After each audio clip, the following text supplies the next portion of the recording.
I want to break down President Trump's Super Bowl interview. This did not get as much zing as I think it deserved. I don't think Fox aired it, actually, on the day of the Super Bowl. I could be wrong. I think this re-aired with Bret Baier on Fox News, which is too bad. I wish they would have shown that to the 50 or 60 million people that were watching.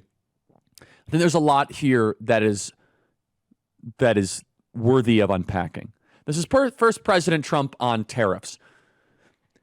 Understand this, that the way that economic models are configured is changing. We are in an artificial intelligence economy. Economies go through major revolutions. The biggest change, of course, was an agrarian-based economy to an industrial-based economy.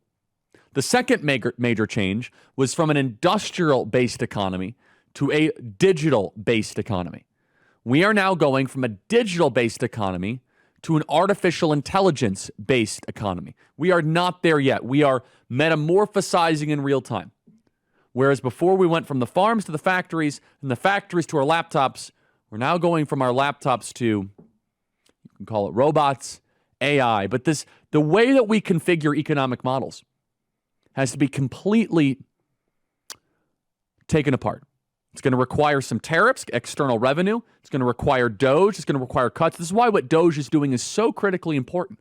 It's also sending a signal to the market every day. Yes, we care about restraining federal spending. Federal spending is the biggest driver of the debt and the deficit. And, of course, inflation. Federal spending is so wildly out of control, we need massive and significant cuts. This is President Trump on tariffs with Bret Baier, play cut 9. You said that the tariff is a beautiful word. There are some signs in the markets, consumer confidence, that they're a little jittery. So if all goes to plan, when do you think families will be able to feel prices going down, groceries, energy, or are you kind of saying to them, hang on, inflation may get worse until it gets better? No, I think we're going to become a rich. Look, we're not that rich right now. We owe $36 trillion. That's because we let all these nations take advantage of us. Same thing, like $200 billion with Canada. We owe $300. We have a deficit with Mexico of $350 billion. I'm not going to do that. I'm not going to let that happen. Understand that no longer is our country going to be taken advantage of. And look, President Trump has been in office for 3 weeks. How do we get inflation down? You restrict government spending. You have to have major cuts. You have to.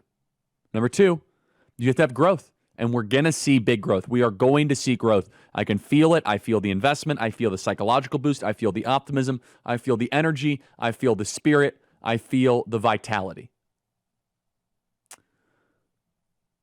Let's go to cut 38 around DOGE, play cut 38. Early Saturday, a judge agreed with them to restrict Elon Musk and his government efficiency team, DOGE, from accessing Treasury Department payment and data systems. They said there was a risk of irreparable harm.